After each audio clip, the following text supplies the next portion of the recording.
என்னுடைய எல்லா வீடியோலையுமே சில செய்திகளை நான் ரிப்பீட் பண்ணுறேன் அப்படிங்கிற மாதிரி பதிவுகள் இருக்குது, கமெண்ட்டு. கரெக்டு. அது என்ன ஆயிடுச்சுன்னா, கிட்டத்தட்ட ஒரு 38-40 வருடம் நான் செய்த பணி ஆசிரியர் வேலை. அப்போ என்ன பண்ணுவேன்னா, ஸ்டூடெண்ட்ஸுக்கு ஐ ரிப்பீட் ப்ளீஸ் அண்டர்ஸ்டாண்ட் அப்படின்னு சொல்லிட்டு தான் சொல்லுவேன். 2 தரம் 3 தரம் அது என்னுடைய ரத்தத்தில் கொஞ்சம் கலந்துருச்சு. மாற்றிக்க பார்க்குறேன். எதையுமே பாசிட்டிவாக எடுத்துக்கணும் அப்படிங்கிறது தான் என்னுடைய எண்ணம். யார் என்ன மாதிரி சொன்னாலும் சரி, அது ஒரு பக்கம். அடுத்ததாக என்னென்னா, என்னுடைய பார்வையாளர்கள் யாரையுமே நான் முட்டாள்கள்னு நினச்சதே கிடையாது. இன்ஃபேக்ட் அவங்க புத்திசாலிகள். அவங்களுக்கு என்னை விட அதிகமாக தெரியும். அதனால் நாம் குறைந்த விஷயங்களை சொன்னாலே அவங்க நிறைய புரிஞ்சுப்பாங்க அப்படிங்கிறது தான் என்னுடைய எண்ணமாகவே இருக்குது. அதனால தான் பல விஷயங்களை தடுத்துடுறது. அதை விட என்னென்னா, யூடியூப் வேற பாதி விஷயத்தை கட் பண்ணிடுறாங்க. இதை சொல்லக்கூடாது, அதை சொல்லக்கூடாது, இந்த வார்த்தை சொல்லக்கூடாது, இது தகாத வார்த்தை, இது கம்யூனிட்டிக்கு ஒத்து வராது அப்படின்லாம் அவங்க வேற. ஸோ அதனால் என்னால் முடிஞ்ச வரைக்கும் என்ன அளவுக்கு என்ன தெரியுதோ அதை உங்க கூட ஷேர் பண்ணேன். இந்த வீடியோ போன வீடியோனுடைய தொடர்ச்சி. என்ன குறிப்பாக இதில் இந்த இண்டஸ் வாட்டர் ட்ரீட்டினால பாதிக்கப்பட்டது, அதுவும் எந்த அளவுக்குன்னா பேரழிவு அப்படிங்கிற அளவுக்கு பாதிக்கப்பட்டது யாரு அப்படின்னு பார்த்தோம்னா சைனா தான். நம்மெல்லாம் என்னமோ நினச்சிக்கிட்டு இருந்தோம், இது மோடி பாகிஸ்தானுக்கு தண்ணி கொடுக்காம நிறுத்திட்டாரு. வாச்சா போச்சா. மோடிஜி நான் இது வரைக்கும் பார்த்தேன், என்னால் இன்னும் புரிஞ்சுக்க முடியல. நான் 1% தான் அவருடைய நடவடிக்கைகளை நான் புரிஞ்சுக்கிட்டு இருக்கேன்னு சொல்ல முடியும். அது மாதிரி அவர் ஏதாவது பேசினாலோ சொன்னாலோ அவர் ஒரு 2 மாதத்துக்கு அப்புறம் என்ன செய்ய போறாருங்கிறத முன்னாடி இண்டிகேட் பண்ணிடும். அது தவிர என்ன அப்படின்னா, அவுட் ஆஃப் சிலபஸ் மாதிரி கொஸ்டின் கேட்டுருவார், அவுட் ஆஃப் பாக்ஸ் மாதிரி எதையாவது நிகழ்வுகளை நடத்திடுவார். யாருமே எதிர்பார்க்க முடியாது. அது மாதிரி ஏதாவது இந்த கூகுளி அப்படின்வாங்களே அந்த மாதிரி போட்டுருவார் அவர் கிரிக்கெட்ல. யாராலையும் அவர் இதுல என்ன வேடிக்கைன்னா, அவர் என்ன செய்ய போறாருன்னு ஏதாவது ஒரு முன்னெடுப்பு செஞ்சிருப்பாரு. இவர் என்ன செய்ய போறாரு, எதுக்காக இதை செஞ்சிருக்காரு, எதுக்காக இதை சொல்லியிருக்காருன்னு நம்ம யோசிக்கிறதுக்குள்ள அந்த விஷயமே முடிஞ்சிடும். அடுத்தவங்களுக்கு யோசிச்சு ஆஹா இதுக்காகத்தானா நம்ம பாதிக்கப்பட்டோமான்னு தெரியறதுக்கு முன்னாடி அந்த விஷயமே முடிஞ்சிடும். இப்போ இந்த இன்டர்நேஷனல் டெலிகேஷன் அப்படிதான். சசி தரூர், ஓவைசி, அபிஷேக் பானர்ஜி திரிணாமுல் காங்கிரஸ்ல, அதுக்கப்புறம் இங்கே தமிழ்நாட்டிலிருந்து கனிமொழி, அவங்க எல்லாமே எதிர்கட்சிகள். அவங்க வாயாலேயே இந்தியாவை பாராட்டி பாகிஸ்தானை குறை சொல்லி கண்டிச்சு அவங்க செஞ்சது தகாத செயல் அப்படின்லாம், பயங்கரவாத செயலுக்கு பாகிஸ்தான் ஆதரவு கொடுக்குது, அந்த மாதிரி பாலிட்டிஷியன் வாயாலேயே சொல்ல வச்சு இந்திய நாடு முக்கியம் அப்படின்னு ஃபீல் பண்ண வச்சிருக்காங்க. சொல்ல வச்சிருக்காங்க. சொல்லலாம் சார் நாளைக்கு எலெக்ஷன், அது வேற விஷயம். சொல்ல வச்சிருக்காங்க இல்லையா, அதுதான் முக்கியம். அதுதான் சரி. இப்போ இந்த இண்டஸ் வாட்டர் ட்ரீட்டிக்கு நம்ம நிக்கை ஏஷியா அப்படின்னு ஒரு பதிவு, அது ஆக்சுவலா ஸ்டாக் மார்க்கெட் சம்பந்தப்பட்ட ஒரு அனலிட்டிக்கல் மேகசின். நிக்கை ஏஷியா சப்ஸ்கிரிப்ஷன்லாம் காஸ்ட்லி, சட்டுப்புட்டுலாம் கொடுத்துட மாட்டாங்க ஃப்ரீயா படிக்கிறது, எல்லாம் பெய்டு சர்வீஸ் தான். சரி, அது இருக்கட்டும். அவங்க ஒரு ஆர்டிகல் எடுத்தாங்க, நான் அசந்து போயிட்டேன். அப்படி இன்னைக்கு சைனா ஏதோ electronic goods, textiles, chemicals, fertilisers, இந்த மாதிரி ட்ரோன்ஸ், குப்பை ஆயுதங்கள், இதை மட்டும்தான் ஏற்றுமதி பண்றாங்க அப்படின்னு நினைச்சுக்கிட்டு இருந்தோம்னா இல்லவே இல்லை அப்படிங்கிறாரு. அந்த நிக்கை ஏஷியானுடைய ரிப்போர்ட் படி என்ன முக்கியமான விஷயம் சொல்றாங்கன்னா, சைனா நாடு பிடிக்குது சார். இன்னைக்கு இருக்கிற காலகட்டத்தில் ஆங்கிலேயர்கள் ஆட்சி மாதிரி காலனைசேஷன் பண்ண முடியுமா அப்படின்னா, இது இன்டைரக்ட் காலனைசேஷன். எப்படின்னா, பணத்தை கொடுத்து நிலத்தை வாங்கிக்கிறாங்க. அவர் சொல்றாரு, அந்த நிக்கை ஏஷியால இருக்கிற ரிப்போர்ட் படி என்ன அப்படின்னு பாத்தீங்கன்னா, சைனா இது வரைக்கும் இந்த மாதிரி லீஸ்லயோ இல்ல சொந்தமாகவோ வாங்கப்பட்ட நிலங்களுடைய நிலப்பரப்பு கிட்டத்தட்ட ஒரு ஸ்ரீலங்கா கண்ட்ரியினுடைய நிலப்பரப்புக்கு சமம் அப்படிங்கிறாரு. இவ்வளவு பெரிய ஒரு நாடு அளவுக்கு நிலம் வாங்கியிருக்காங்களாம். ஏஷியா, ஆப்பிரிக்கா, அமெரிக்காலேயே கூட வாங்கியிருக்காங்கன்றாங்க, நிலத்தெல்லாம் வாங்கியிருக்காங்கன்றாங்க. என்ன சார் சொல்றீங்க அப்படின்னா, நான் சொல்லலை, நிக்கை ஏஷியா சொல்லுது. அவ்வளவுதான். உங்களுக்கு ப்ரூவ் பண்ண காமிக்கிறேன் எதுக்காக இது வாங்குறாங்க அப்படிங்கிறது. பாகிஸ்தான்ல மட்டுமே 6500 ஹெக்டேர் நிலங்கள் ஒன்று லீஸ்ல எடுத்திருக்காங்க, இல்ல வாங்கியிருக்காங்க. லீஸ்ல எடுக்கிறது இந்த ஹம்பன் தோட்டா மாதிரி கேஸ் தான். அது லோனை கொடுத்து போர்ட்டு கட்டுறேன்னு சொல்லிட்டு நீ பணம் திருப்பி கொடுக்க முடியல, நான் எடுத்துக்கிறேன். 99 இயர் லீஸுகள். இந்த சைனால இருக்கிற கஷ்கர்ல இருந்து ஆரம்பிச்சு பாகிஸ்தான்ல பலூச்சிஸ்தான்ல இருக்கக்கூடிய குவதார் வரைக்கும் இருக்கக்கூடிய சிபிஇசி 3000 கிலோமீட்டர், அது பஞ்சாப் வழியாக தான் மேக்ஸிமம் வருதுன்னு சொன்னாங்க. அந்த இடத்துல எல்லாமே மேக்ஸிமம் லேண்டு ஃபுல்லும் லீஸுக்கு எடுத்திருக்காங்க. எல்லாம் 99 வருஷத்துக்கான லீஸு. அது ஆச்சுங்களா? அதிலெல்லாம் இண்டஸ்ட்ரீஸ் கட்டியாச்சு. இதை தவிர என்ன பண்ணியிருக்காங்க அப்படின்னா, இது ஒரு பக்கம் இருக்கு. அதுக்கப்புறம் அந்த இண்டஸ் ரிவர் வருது இல்லையா, அந்த ரிவர்ல வந்து என்ன பண்ணியிருக்காங்கன்னா, எலக்ட்ரிசிட்டி ப்ரொடியூஸ் பண்றேன், பவர் ப்ரொடக்ஷன் நாங்க செய்யறோம். ஒரு 6 டேம் கட்டுறதுக்கு பாகிஸ்தான் கிட்ட சொல்லி, நான் கட்ட போறேன், நீ பாத்துக்க. அனுமதிலாம் இல்லை, நான் கட்ட போறேன், நீ வந்து பாத்துக்கணும், பாதுகாப்பு கொடுக்கணும், அவ்வளவுதான். முன்னமா அந்த பழைய இது மாதிரிலாம் காலம் மாதிரி அப்ளிகேஷன் போடுறது, அதுக்கப்புறம் கொட்டேஷன் கொடுக்கறது, அப்ரூவல் வாங்குறது, அதெல்லாம் கிடையாது. ஸ்ட்ரெயிட்டாவே 6 டேம் கட்ட போறாங்க. இந்த 6 டேம்ல இருந்து பவர் ப்ரொடியூஸ் பண்ண போறாங்க. 6 டேம்ல பவரை ப்ரொடியூஸ் பண்ணாக்க விவசாயம் சார்ந்த வல்லுநர்கள் அவங்கெல்லாம் என்ன சொல்றாங்க அப்படின்னா, ஃபர்ஸ்ட் வந்து விவசாயத்துக்கு தண்ணீர் கிடைக்காது, போயிடும், அவுட்டு. அடுத்ததா வந்து என்ன அப்படின்னாக்கா, இதனால வந்து ரூரல் எக்கானமி பாதிக்கப்படும். இந்த ரூரல் எக்கானமியை வந்து ஏற்கனவே இந்த இண்டஸ்ட்ரியலைசேஷன் சொன்னா இல்லைங்களா, அதுலயே நீங்க பார்க்கலாம். எல்லாமே சைனாவோட ப்ராடக்ட், எல்லாமே வந்து சைனா தான் மேனுஃபேக்சர் பண்ணதுன்னா லோக்கல் இண்டஸ்ட்ரி எப்படி ஷைன் பண்ணும்? பண்ணவே பண்ணாது, அது வரவே வராது, அது அழிஞ்சு போகும் லோக்கல் இண்டஸ்ட்ரி எல்லாமே. ஸோ இப்போ இங்க என்ன பண்ணிட்டாங்க அப்படின்னா, விவசாயம் படுத்துருச்சுன்னா ரூரல் எக்கானமி, கிராமங்கள் சார்ந்த வாழ்வாதாரங்கள் சிதைக்கப்படும் எல்லாம் சொல்லியிருக்காங்க. ஆனா அவங்க யாரும் கேட்கல. முதல்ல வந்து என்ன அப்படின்னா, ஒரு 22,000 மெகாவாட்டுக்கு அந்த 6 டேம், அதை பற்றி டீடைல்ஸ் இது எல்லாம் சொல்லிருக்காங்க. சரி, இது யாரு சார் கட்டுவாங்க? கட்டுறது ஃபுல்லும் சைனா. பணம் யாரு சார்? லோன். யாருக்கு? பாகிஸ்தானுக்கு லோன். திருப்பி யாரு கட்டணும்? பாகிஸ்தான் கட்டணும். எப்படி கட்டணும்? வட்டியோட சேர்த்து கட்டணும். சரி, கட்ட முடியலன்னா லேண்டை எடுத்துருவோம், பாகிஸ்தானை ஆக்குபை பண்ணிடுவோம். பாகிஸ்தான் ஆக்குபைடு காஷ்மீர் மாதிரி சைனா ஆக்குபைடு பாகிஸ்தான் ஆயிடும். அந்த மாதிரி ஆயிடும், அவ்வளவுதான். இதுக்கு பலத்த எதிர்ப்பு, சோசியாலஜிஸ்ட், சோசியல் ஆக்டிவிஸ்ட் எல்லாம் ஏதோ செஞ்சு பார்த்தாங்க, ஒன்றும் நடக்கலை, அவங்க பாட்டுக்கு பண்ணிக்கிட்டு இருக்காங்க. இது ஒரு பக்கம் இருக்குங்களா. இதுக்கு அடுத்தது இன்னொன்று வந்து என்னன்னா, பல இடத்துல வந்து ஒரு 10,000 மெகாவாட்டுக்கு 3-4 கோல் பேஸ்டு பவர் ப்ரொடக்ஷன்ஸ் இது பிளான்ட் வச்சிருக்காங்க. இந்த கோல், சரி, இதுல இன்னொரு வேடிக்கை என்ன பாருங்க, எல்லா பவர் பிளான்ட்டுக்குமே எக்யூப்மெண்ட்ல இருந்து ப்ராஜெக்ட் பண்றது அவங்க, எக்யூப்மெண்ட் கொடுக்கறது அவங்க, ஃபைனான்ஸ் பண்றது அவங்க. ஆனா பெனிஃபிட் எடுத்துக்கிறது மட்டும், ஆனாக்க கடனை திருப்பி கொடுக்க வேண்டியது பாகிஸ்தான். எல்லாமே சைனா. ப்ராஜெக்ட், காஸ்ட், ஃபைனான்ஸு, அது பலன் அது சைனா. லோன் கொடுக்க வேண்டியது.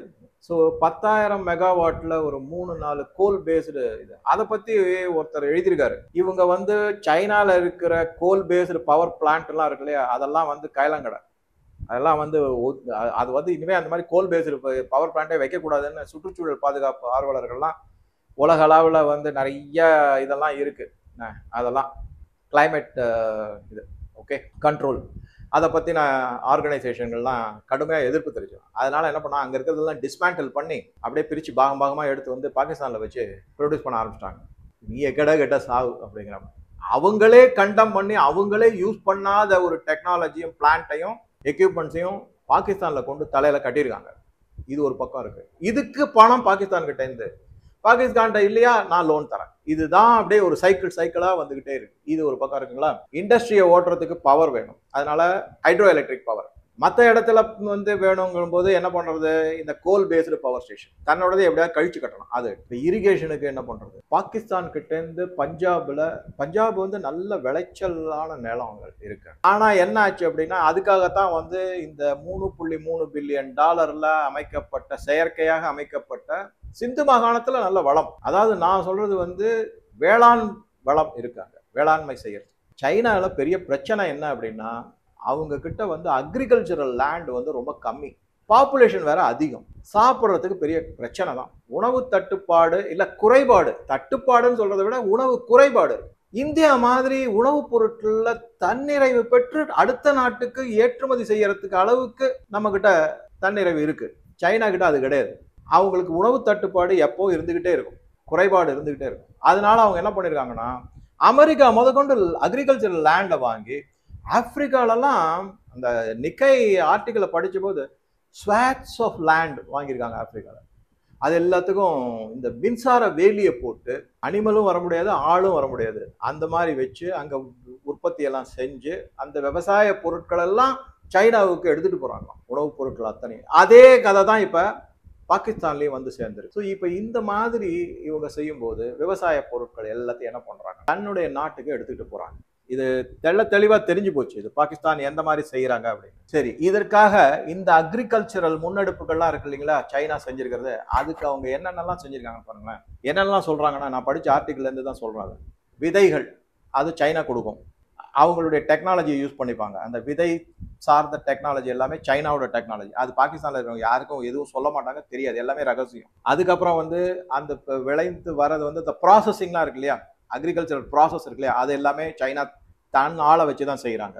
உற்பத்தி ஆகி வந்ததுக்கு அப்புறமா அந்த விளை பொருட்களுடைய ப்ராசஸிங், ஸ்டோரேஜ், டிரான்ஸ்போர்ட்டேஷன், இது எல்லாமே சைனா தானே செய்யுது.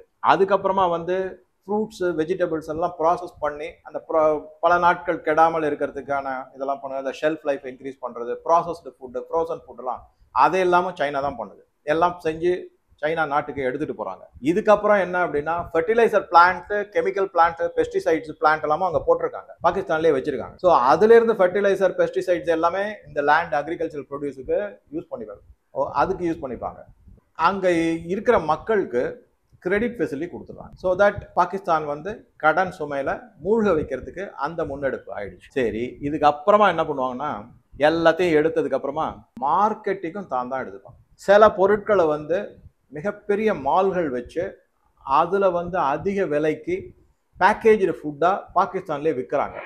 இதனால ரூரல் எக்கானமி மிகப்பெரிய பாதிப்படையுது அப்படின்னு வல்லுநர்கள்லாம் சொல்லியிருக்காங்க. ஆக மொத்தம் கல்டிவேஷன் ப்ராஜெக்ட் எல்லாமே நிறைய இடத்துல சைனா பாகிஸ்தான் உள்ள பூந்து முன்னெடுத்து செய்யறாங்க அப்படிங்கிறது தெரியும். இந்த இடத்துல தான் நமக்கு வந்து இது எல்லாமே குறிப்பா பஞ்சாப், சிந்து அந்த இடத்துல தான் செய்யறாங்க. அதனாலதான் போராட்டங்கள் சிந்து மாகாணத்துல எல்லாம் வெடிச்சுக்கிட்டு வருது. சரி, அதுக்கப்புறமா என்ன பார்க்குறோம் அப்படின்னா, இப்போ இந்த இண்டஸ் வாட்டர் ட்ரீட்டி இதை வந்து நம்ம நிறுத்திட்டோம். இந்த இண்டஸ் வாட்டர் ட்ரீட்டியை நிறுத்தினதுக்கு அப்புறமா தற்காலிகமாக நம்ம வந்து அதை நிறுத்தி வச்சிருக்கோம். தண்ணி வரப்போறது கிடையாது, இண்டஸ் ரிவர்லையும் அதனுடைய ட்ரிபியூட்டரிஸ்லையும் வரது கிடையாது. அதனால என்ன ஆகும், தண்ணீர் தட்டுப்பாடு, குடிதண்ணீருக்கே லாயக்கு இல்லை அப்படின்னும் போது சைனாவினுடைய கையில் எடுக்கப்பட்டுள்ள விவசாய நிலங்கள், அதன் மூலமான ஒரு விவசாய பொருளாதாரம், அதன் மூலமாக சைனா மக்களுக்கு கிடைக்கக்கூடிய விளை பொருட்கள், உணவுப் பொருட்கள் எல்லாம் தடைப்படும். மிகப்பெரிய அளவுல பாதிப்பு அப்படின்னு அந்த எஸ்டிமேட்லாம் பார்த்தீங்கன்னா பில்லியன்ஸ் ஆஃப் டாலர்ஸ்ல போகுது. அதெல்லாம் அவங்க இப்போ போட்டிருக்கிற நியூஸ் எல்லாம் படிச்சு பார்த்தீங்கன்னா கண்ணா பண்ணு எகுறுது, அப்படியே அந்த மாதிரி இருக்கு. ஸோ இப்போ வந்து ஓரளவுக்கு நமக்கு புரிஞ்சிருக்கும்னு நினைக்கிறேன் எந்த மாதிரி முன்னெடுப்பை பிரதமர் மோடி அவர்கள் கையில் எடுத்திருக்காரு, யாரோட மடியில கை வச்சிருக்காரு அப்படிங்கிறது நமக்கு தெளிவா தெரியுது. பாகிஸ்தான் முக்கிய பாயிண்ட் கிடையாது, சைனா தான் மிக முக்கியமான எதிரி. அவங்க மேலதான் கை வச்சிருக்காரு. செமத்தியா அடி வாங்க போகுது சைனா அப்படிங்கிறது தெளிவா தெரியுது. அதனாலதான் அவங்க எரிச்சல் படுறாங்க, பயங்கர எரிச்சல், என்ன சொல்றதுன்னே தெரியல அவங்களுக்கு. அந்த மாதிரி அதுக்காக என்ன பண்றாங்க, பாகிஸ்தானை தூண்டி விடுறாங்க. அது வந்து அடி உத வாங்கிச்சு, சுக்குநூறு ஆயிடுச்சு. அடுத்தது இப்ப பங்களாதேஷ் போய் அவங்கள தூண்டி விட்டுட்டு, பங்களாதேஷ்ல தூண்டி விடட்டும், அவரால் என்ன சாதிக்க முடியும்? சுய புத்தியே இல்லாத ஒரு மனுஷனா இருக்காரு முகமது யூனுஸ். சரி, தூண்டி விடு. ஹிமந்த பிஸ்வ சர்மா, அஸ்ஸாமின் முதல் மந்திரி, என்ன சொல்லியிருக்காரு அப்படின்னா, நீ வந்து அடிக்கடி இந்த சிக்கன் நெக், இந்தியாவோட சிக்கன் நெக்கை பத்தி, சிலிகுரி காரிடாரை பத்தி பேசிக்கிட்டு இருக்க. பங்களாதேஷ் கிட்ட 2 சிக்கன் நெக் இருக்கு, எங்க கையில நசிக்கிடுவோம் அப்படியே போட்டு 4வது முறையா எச்சரிக்கை கொடுத்திருக்காரு ஹிமந்த பிஸ்வ சர்மா. அடுத்தது இன்னொரு விஷயமும் சொல்லிடுறேன். 29 மே ஆச்சுங்களா, கூச் பெஹாருக்கு போறாரு பிரதம மந்திரி மோடி. ஒரு நாள் விட்டு 31ஆம் தேதி மே அமித்ஷா போறாரு கூச் பெஹாருக்கு. என்ன சார் விசேஷம்? கூச் பெஹார் வந்து பங்களாதேஷ்ல இருக்கக்கூடிய லால் முனிர் ஹாத் அப்படிங்கிற 2ஆம் உலக போரும் போது இருந்த ஏர் பேஸ், அதை இப்ப சைனா கையில எடுத்திருக்காங்கன்னு நம்ம பல வீடியோல பார்த்திருக்கோம். மிக மிக அருகிலே இருக்கிறது, ஏதோ நடக்க போகுது. ஸோ பொறுத்திருந்து பார்ப்போம். ஒரு பக்கம் சைனாவோட ஆயுதங்கள்லாம் அப்பளா மாதிரி நொறுங்கிடுச்சு, அடிச்சு நொறுக்கி எழுதிட்டாங்க. ஒன்று கூட அது பிளேனா இருக்கட்டும், இல்லை இந்த HQ-9 ஆன்டி ட்ரோன் சிஸ்டம், ஏர் சிஸ்டமாக இருக்கட்டும், இல்லை தெற்கியினுடைய 300-400 ட்ரோன் சிஸ்டமாக இருக்கட்டும், எல்லாமே அடிச்சு நொறுக்கப்பட்டது. இன்னொரு பக்கம் IWT, இண்டஸ் வாட்டர் ட்ரீட்டி, தண்ணி கிடைக்கல, அது வேற பிரச்சனை. அதனால சைனா என்ன பண்ணுச்சுன்னா, தன்னுடைய கைக்கூலி ராகுல் காந்தியை கிளப்பி விட்டு எல்லார பத்தியும் கண்டமணிக்கு பேசு, எல்லா கேள்வியும் கேளு. எத்தனை ரஃபேல் உடைஞ்சுது, எத்தனை ரஃபேல் ரிட்டர்ன் ஆச்சு, எத்தனை ராணுவ வீரர்கள் இறந்தாங்க, மக்கள் எத்தனை பேர், எல்லாம் கேளு, கேட்டுக்கிட்டே இரு அப்படின்னு அவரை கிளப்பி விட்டு, அந்த ப்ரெஷர் தாங்காம இவர் கோவத்துல ஏதோ தானே எல்லாம் அப்படியே தெரிஞ்ச மாதிரி கேட்குற மாதிரி. இதுல வேடிக்கை என்னன்னா, சசி தரூர் வேற ராகுல் காந்திக்கு எதிர்த்து அவர் பல விதமான இந்த ஆபரேஷன் சிந்தூரை பத்தி வெளிநாட்டெல்லாம் போய் பெருமையா பேசிட்டு வந்திருக்காரு. பாகிஸ்தானை கடுமையா சாடி இருக்காரு.